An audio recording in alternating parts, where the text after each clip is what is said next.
Continue on the post-game show right now with Grant Hardy, yes, who never seems to lose, specifically at the Grand Slam of Curling. Grant, good to see you. Apologies for calling you Hammy earlier. You were out of my peripheral, and I made a mistake. I apologize. Good to see you. Well done, 4-0, cruising along. Just what's clicking right now for this team? Yeah, I think we had the Europeans 3 weeks ago, which was kind of disappointing result for us. Again, a great week, but lost the wrong game at the wrong time. Completely reset, took kind of almost 2 weeks off, which is not something we do very often. So came into Swift Current last week, and it was just getting the legs in the ice again, and came into this week and hit the ground running and playing really well. Could you pinpoint? You talk about losing at the wrong time. I know. When you get to a semifinal game, say at the Olympics, you don't want to lose that one. So you're sort of bulletproofing yourself for moments like that. What were the conversations in the wake of that, Grant? Yeah, the amount of people that have said to us, better doing it now than in February, doesn't really help at the time. But I think it's really handling the ice conditions the big thing for us. Both last 2 years at the Europeans, we've lost the final and the semi, and both times the ice conditions were slightly different in those games.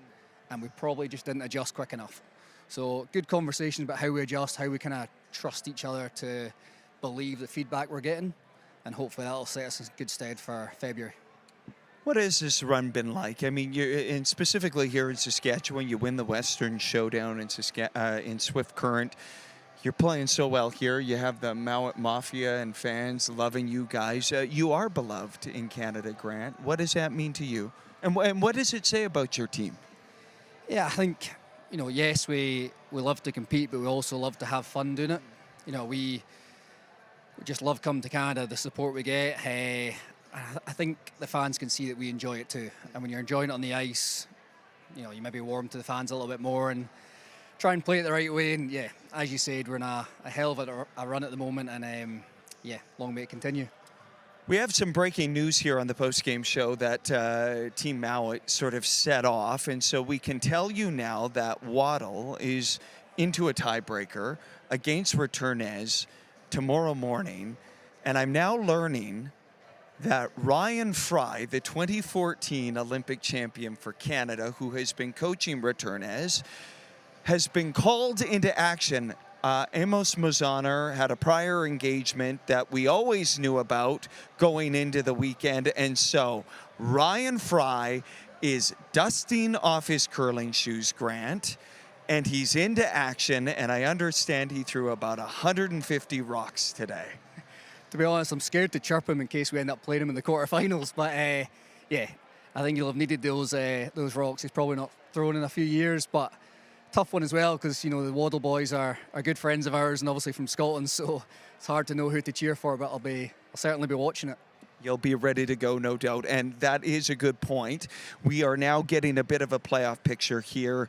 The winner of the tiebreaker will take on you guys in the quarterfinal. That goes at 4 p.m. local time in Saskatoon. You've got things to do, Grant, so we'll let you run.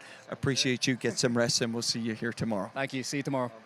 Grant Hardy on the post-game show. We'll let you go. You can walk off set and get into the Saskatoon night. Appreciate you, Grant. Grant Hardy, Team Mowat, as you take a look at some of the celebrations here inside the arena for Team Epping, who signing autographs along the edge of the ice. There they are right there. We're going to try and get John Epping on the post-game show with the draw to the button winner. As he continues to make his way here. And as we continue to stay on these photos right here, why don't we take a look at the men's playoff matchups? I can tell you right now that in the quarterfinals, Team Schwaller will take on Team Muskatowitz.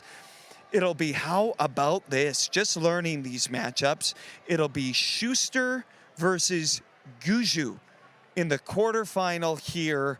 The barn is going to be rocking. It'll be Team Jacobs versus Team White. And as I just said, it'll be Team Mowat taking on the winner of Team Waddle or Team Returnez. And again, that late breaking news that we are sort of all digesting here that Ryan Fry is going to be playing tomorrow as John Epping walks into the post-game show right now. A draw shot winner. You got the rock in your hand to win the game. Take us through it. Yeah, I mean, luckily I've thrown a few of them in my lifetime. Sure. And, getting used to this draw to the button for the win. You're not used to that, kind of shot in that circumstance, which is kind of fun. Like I said, I'm enjoying the draw for the win versus the extra ends. It's fun to do here. You are a fan of it. Yeah, I'm enjoying it. I mean, I always say too. I always say, like, what other sport do you have that's such an advantage in overtime with the hammer, right? I mean, you don't see that in any other sport like hockey or football. So I think it's kind of entertaining and probably entertaining for the fans too. How much of an advantage is it to either go first or second, John? Yeah, I don't know yet. I'm somebody that wants to go second for some reason if I had the choice. But Mike, he had the choice and he went first. So there you go. I don't know who. I think we're all a little bit different. To each their own. Okay. On the pregame show, you talked about playdowns next. What do you do from now until then to try and book your ticket to the Briar? Yeah, I think we're going to spend some time with our family the next week, and I think after Christmas we'll spend a week really training, working hard because it's a long grind. Our provincial's 16 teams. It's 7 days, so it's going to be busy for us. But we're really excited because it's really close to our home club in Sudbury, and we're hoping that a lot of people come from the club to cheer us on. So I think it's going to be a really exciting provincial for us. I just noticed you got some Christmas treats here. Yes. I have a lot of family in Saskatchewan, so some family are here watching. So I got a lot of baked goods that I'm probably going to dive into here in a couple minutes once you get rid of me and send me back to the locker room. But no, I have a lot of family in Saskatchewan, and lucky to have some close by that I've been here to support. So awesome. I didn't know that. Oh, yeah. From whereabouts? Merrifield, Cardiff. Or no, Cardiff? Cardiff, sorry, Cardiff, Saskatoon, Martinsville, Regina. Amazing. Yeah, no, it's I'm really lucky. So it's kind of sometimes a really great feeling coming out and playing Saskatchewan. It all makes sense because all great things go through Saskatchewan, John. Yeah, I believe it. I love it here. I'm a fan. Hey, I don't know if you heard the late breaking news, but Ryan Fry is into the lineup for Team Return as tomorrow in the tiebreaker for Amos Mazaner. Some thoughts? I mean, he's a wily veteran. He's been waiting for this moment. He's been practicing a long time. Did he take Amos out on purpose or something? Well, listen, there was a pre-arranged situation for Amos for this weekend, but I heard that Fry threw about 150 rocks earlier today. I believe it. He's going to want to come out and play great, and I just might have to watch that. We'll be up early for the tiebreaker. Great stuff. Have a happy holidays, John, and always great to see you. Yeah, thanks so much. Merry Christmas. Take care. Bye. Awesome. John Epping on the post-game show. Why don't we take a quick break? We'll re-rack on the other side and look at the women's playoff picture because I told you coming into tonight, there was a lot to play for. We're going to have tiebreakers. I can tell you that on the women's side. We'll get into all of it and wrap the show with a wild story out of southern Alberta. You're going to want to see these pictures from the Tabor Community Center. A Zamboni blew up, and they're trying to piece back together the curling rink and the hockey rink, and we'll hear from some locals on the other side of the break. Let's take that break. We're back right after this.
All right, welcome back inside Merlis Belcher Place as we take a look at the playoff bracket here. The picture is pretty clear. There it is on the left side of your screen. Schwaller taking on Muscatowitz. Schuster and Guju. Get the popcorn out. That's a rematch of the bronze medal game at the 2022 Olympics. They've had so many great battles over the years. Could be Guju's last dance in a quarterfinal. This is his last slam. And then on the right side, Jacobson White, Mowat, and that tiebreaker spot. Ryan Fry and Team Returnez. You heard that right. Ryan Fry joining Team Returnez in the tiebreaker. Now on the women's side of things, there it is, the quarterfinals right there. Homan versus Fujisawa, Tiranzoni versus Wong. And then we've got tiebreakers. So here are the tiebreakers on the women's side. Yoshimura versus Hasselborg, Tabata versus Kong. And so they will slot into those tiebreaker spots. How about Team Einarson? 4-0 through the slam in Saskatoon and feeling good. All right, welcome back down to the ice level. I told you before the break about that crazy situation at the Tabor Community Center, a Zamboni blowing up. Vicky Todd is here to join us. Your kids curl at that club. The picture is incredible. We have it. Vicky, over to you to tell us what you know about what happened.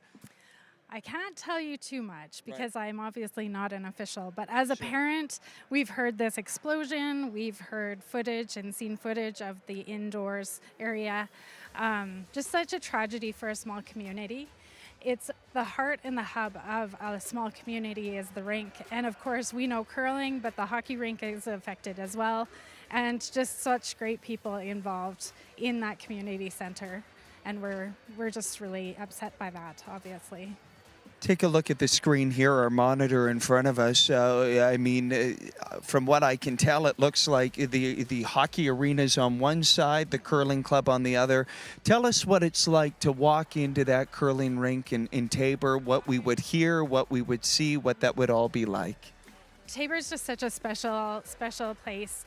The curling community has really been welcoming to our family. You walk in and there's always buzz. There's a lovely food producer there, Dolph's Kitchen, and they serve the most delicious food, and people from the community come and get food there. The pub is hopping. The ice maker, Rob, is just such an integral part of the community, and he just is so passionate about the work and the curling community. Everyone's so welcoming, and it's going to be a really big hole in the community without it. Obviously, we don't know how long that will be. Well, we are sending all of our thoughts and prayers and all the good wishes to everybody back there. Your kids are here. Your family's all here. Made the trip to Saskatoon. You told me off camera a second ago you made the trip to Moose Jaw for Worlds. You guys are a curling family. Tell me about what this has all been like for you. Oh, my kids just love it. It's been so fun as a parent to watch them do something they love and really aspire to these level of playing. They're young kids, but my son says all the time, I would like to be in the Brier, and he is so excited. He would like to go watch the Olympics, and he would like to go to every competition that could possibly happen. Unfortunately, we can't do that, but we get to go when we can, and we love it. Coming home to Saskatchewan, too, is always a treat for us, and the curling community is always just so welcoming, and we love it so much. Your kids are right behind us here, I think right down the barrel there. If we move out of there they are, just loving all of this. What's their name, and tell us about what they are like in the curling club. Simon is 12, and he loves it. He loves every opportunity to curl. As soon as he can, he likes to get on the ice. His little brother Ezra likes curling, not as passionately as his brother, but they do like to curl together. The Tabor Curling Club had the opportunity to bring in Team Botcher when they were Team Alberta, and they got to have a clinic with them at one point, and just to be around Olympians and national level competitors was just such a treat for them. I'm wondering if we can bring up that photo one more time as we wind down the show, just to look at that and really think about this gathering spot. Like you said, Vicky, it is the heartbeat of the community. It is the heartbeat of so many communities across the prairies and across our country. Last word to you. I know you'll keep us updated, of course, of what all of us can do to help rebuild and get this back. But last word to you about the curling community and about what you would want us to know about the people who attend that beautiful rink in Taber. I just know that the community as a whole gathers and comes together at the rink. It's either the hockey rink or the curling rink. And as a community, Taber is just one of those heart communities. I just know that everybody is rallying and hoping for the best outcome. We're still early, so we don't know what that will be. But we do know that other communities have reached out to help support those organizations, and hopefully we won't be off the ice for too much longer in any capacity. No doubt. So good of you to join us, Vicky. Wonderful to meet you here. We'll let you get back to the family. Enjoy the night. We'll see you at a rink soon, I'm sure. Thank you. All right. That's Vicky Todd. There's her family right there. Of course, they've been taking in all the slam action. Thank you, Vicky. You can go rejoin the family. Appreciate you telling the story, a story we hear so much in the curling world about community, about the gathering place that is a curling rink. It is so much more than a rink. I mean, in a lot of small towns, it becomes a place for the post-graduation party, the wedding celebration, whatever it is. We know that the curling rink is such a vital part of so many communities. So we're sending our best to the people in Taber, Alberta.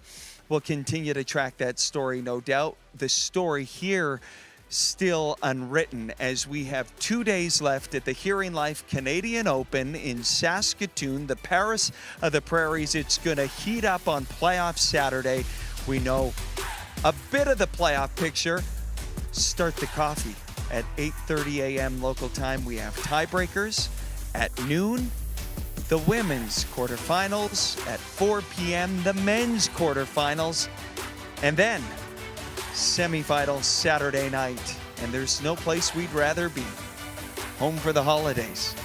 On the University of Saskatchewan campus, Merlis Belcher.